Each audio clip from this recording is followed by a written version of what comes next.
एक बार फिर से आप सभी लोगों का मेरे नए ब्लॉग में स्वागत है। आप सभी लोगों को मेरा नमस्कार। कलमदाबाद की पूजा करने के बाद हम लोग भी आ गए थे अपनी भाई दूज की पूजा करने के लिए। ये जो पूजा होती है ये हर पूजाओं से थोड़ी सी अलग होती है, क्योंकि इसमें भगवान की प्रतिमा की पूजा नहीं की जाती है, बल्कि उनको गाय के गोबर के द्वारा उनको बनाया जाता है। इसमें गोवर्धन जी की प्रतिमा को बनाया जाता है, साथ ही साथ इसमें कुछ जानवरों को भी बनाया जाता है, जैसे बिच्छी, सांप और साथ ही में डोली, कहार, इन सब चीज़ों को भी इसमें बनाया जाता है।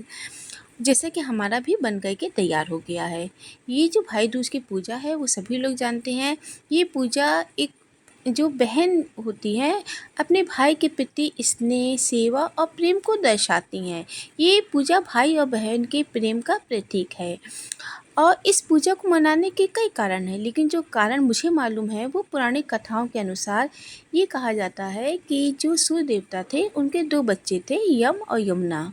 यम जो कि आगे चल कर के वो मृत्यु के देवता बने थे।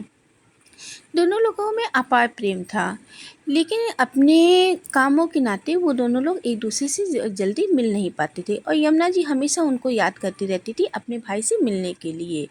काफ़ी समय के बाद कार्तिक शुक्ल तृतीया को जो यमराज जी थे वो अपनी बहन से मिलने के लिए आए।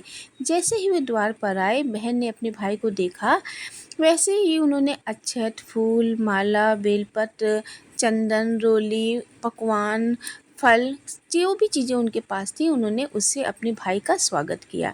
और जब यम जी ने ये देखा कि उनकी बहन का अपने प्रति प्यार देखा, तब उन्होंने उस दिन ये आशीर्वाद दिया कि आज के दिन जो भी भाई अपनी बहन से टीका कराएगा वो कभी भी अकाल मृत्यु को प्राप्त नहीं होगा, यानी उसकी कभी भी अकाल मृत्यु नहीं होगी और उसकी ज़िंदगी में कभी भी किसी प्रकार की बाधा नहीं आएगी। तो ये जो भाई और भाई और बहन का जो प्रेम का प्रतीक है वो ये त्यौहार है। तो लीजिए, हमारी भी हो गई थी सारी तैयारी और हमने भी बना ली थी प्रतिमा और हम भी जो है अपनी जितनी भी चीज़ें हमारी थी उनको जो है हम लोग चंदन लगा रहे थे। इसमें चारों तरफ से रखे जाते हैं दिए और दियों में रहता है अलग अलग प्रकार का सामान, जिसमें कि 7 प्रकार के अनाज, फरा, मिठाइयाँ, भूजा, चूड़ा, बहुत सारी चीज़ें ऐसी रहती हैं। और उसके बाद हम लोगों ने भी जलाया दिया, क्योंकि हमारी भी हो चुकी थी पूजा स्टार्ट। तो देखिए, थोड़ी सी क्लिप थी वो थोड़ी सी आगे पीछे हो गई थी, थोड़ा सा उसको इग्नोर कीजिएगा। इसके बाद हम लोगों ने प्रतिमा के ऊपर रखा था ये ईंटा। ये ईंटा रखने के बाद ये जो झाड़ियाँ थे उसको भी हम लोगों ने रखा। इनको रखने के बाद जो है फिर इनके पत्तों को थोड़ा थोड़ा सा तोड़ा जाता है, जितने भी इनके कांटे होते हैं उनको ही तोड़ा जाता है। तोड़ते समय तो भाइयों को बहुत उल्टा सीधा कहा जाता है, लेकिन उसके बाद ये कहा जाता है कि भगवान से प्रार्थना की जाती है कि मेरे भाई को माँ किसी भी प्रकार का मेरे भाई के जीवन में कष्ट ना आए और जो भी कष्ट हैं उनके आप उनको हर लीजिएगा।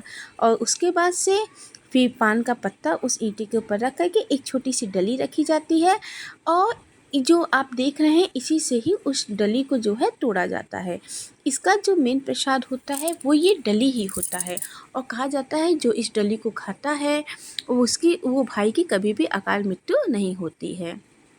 तो चलिए हम लोग भी करते हैं अपनी पूजा स्टार्ट।